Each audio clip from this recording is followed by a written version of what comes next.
Hi friends, welcome to relax recipes. இன்றைக்கி நம்ம ஒரு ஸ்பெஷல் பிரியாணி ரெசிபி தாங்க பார்க்க போகிறோம். இந்த பிரியாணி ரொம்பவே டேஸ்டியாக இருக்கும், அதே சமயம் மெத்தடும் உங்களுக்கு ரொம்பவே சுலபமாக இருக்கும். இன்றைக்கி நம்ம கீமா பிரியாணி எப்படி பண்ணலாம் அப்படின்னு பார்க்கலாம். இதுக்கு என்னென்ன பொருட்கள் தேவை, இதோட மெத்தட் என்னென்னு பார்த்துடலாம். இதுக்காக 1/4 கிலோ மட்டன் கொத்துக்கறி நல்லா க்ளீன் பண்ணி எடுத்து வச்சுருக்கேன். 300 கிராம் பாஸ்மதி அரை மணி நேரம் தண்ணியில் ஊற போட்டு வச்சுருக்கேங்க. 2 வெங்காயம் ஸ்லைஸ் பண்ணி வச்சுக்கோங்க.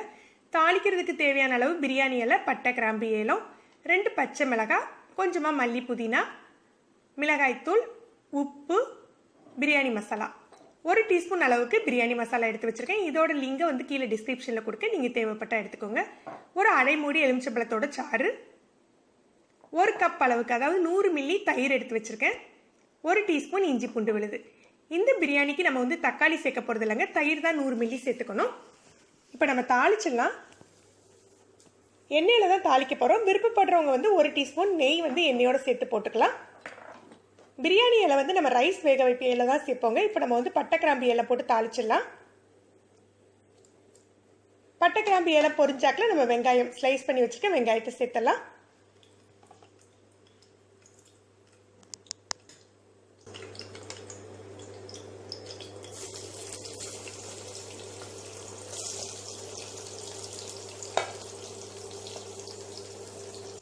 அதோட பச்சை மிளகாய் சேர்த்துடலாம்.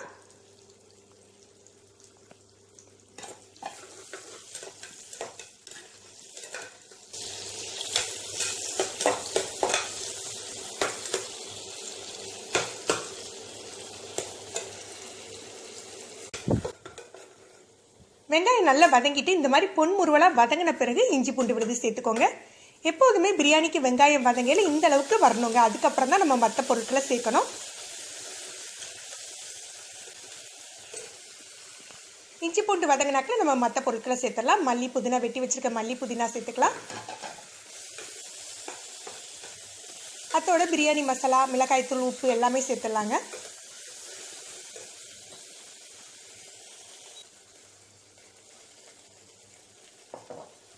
பிரியாணி மசாலா, மிளகாய்த்தூள், காரத்துக்கு தேவையான அளவுக்கு மிளகாய்த்தூள் சேர்த்துக்கோங்க.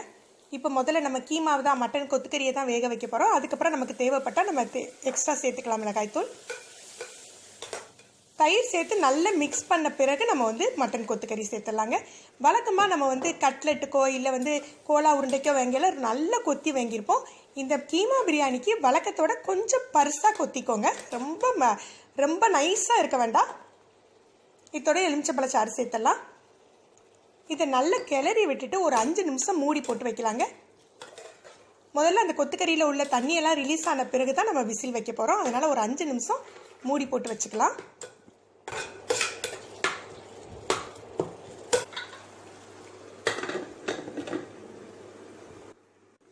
இப்போ 5 நிமிஷம் ஆயிட்டு பாருங்கள், இந்தளவு தண்ணி விட்டுருக்கு. இந்த தண்ணியே நமக்கு கொத்துக்கறி வேகிறதுக்கு போதுமான அளவாக இருந்ததுன்னா நம்ம அப்படியே விசில் போட்டுடலாம். இல்லாட்டி ஒரு 1/2 கப் போல் தண்ணி சேர்த்துட்டு மிதமான தீயில ஒரு 8 நிமிஷத்துலேருந்து 10 நிமிஷம், அதாவது கீமா நல்லா வேகிற அளவுக்கு விசில் வச்சுக்கோங்க. இப்போ நம்ம ரைஸை குக் பண்ணுறதுக்கு தண்ணி வச்சிடலாம். அதில் கொஞ்சமாக ஜாய் ஜீராவும் பிரியாணி இலையும் சேர்த்துக்கிறேன். விருப்பப்பட்டீங்கன்னா பிரியாணி மசாலா கூட இந்த தண்ணியில் கொஞ்சம் சேர்த்துக்கலாங்க. இதில் 1 டீஸ்பூன் அளவுக்கு எண்ணெய் சேர்த்துக்கோங்க. எண்ணெய் சேர்த்துக்கிட்டீங்க அப்படின்னா அந்த ரைஸ் ஒன்றோட ஒன்று ஒட்டாமல் நல்லா வெந்து வரும்.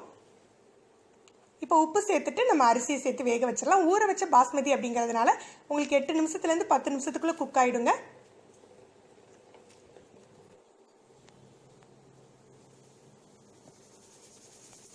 ரைஸ் முழுசாக வேக வேண்டாங்க, ஒரு 80% வெந்தாலே போதும்.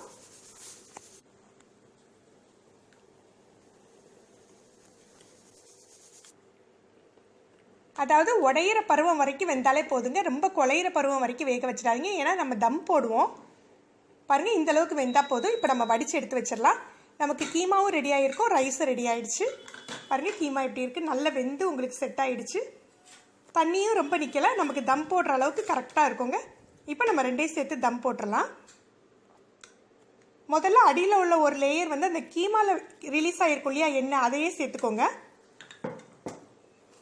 அதுக்கு மேலே நம்ம ரைஸையும் அந்த நம்ம கீமா மசாலாவையும் மாற்றி மாற்றி போட்டு லேயராக போட்டு தம் போட்டுடலாம். தம் போடுறதுன்னா நீங்கள் இருக்கிறதுலே நல்ல லோ ஃப்ளேமில் அடுப்பை வச்சுட்டு ஒரு தோசைக்கல் மேலே இந்த பாத்திரத்தை அப்படியே தூக்கி வச்சு நல்லா டைட்டாக மூடி வச்சுட்டாலே போதுங்க, உங்களுக்கு தம் மாதிரி செட் ஆகிடும்.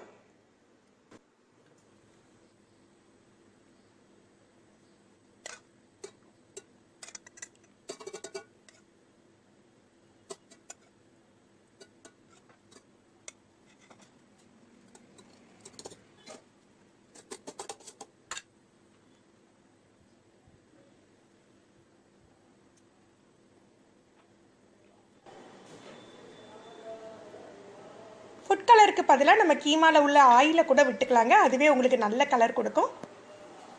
இப்போ இதை க்ளோஸ் பண்ணி தம் போட்டுடலாம். தம் முடிஞ்சு 10 நிமிஷத்துக்கு நம்ம ஓப்பன் பண்ணக்கூடாதுங்க. தம் முடிஞ்சாக்கில் அடுப்பை அணைச்சி வச்சுடுங்க.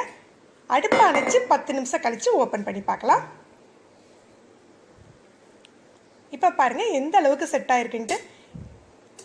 கொஞ்சம் கூட அடிப்பிடிச்சிருக்காது, அதே சமயம் ரைஸும் உங்களுக்கு உடஞ்சிருக்காமல் நல்ல பொலன்னு இருக்குங்க.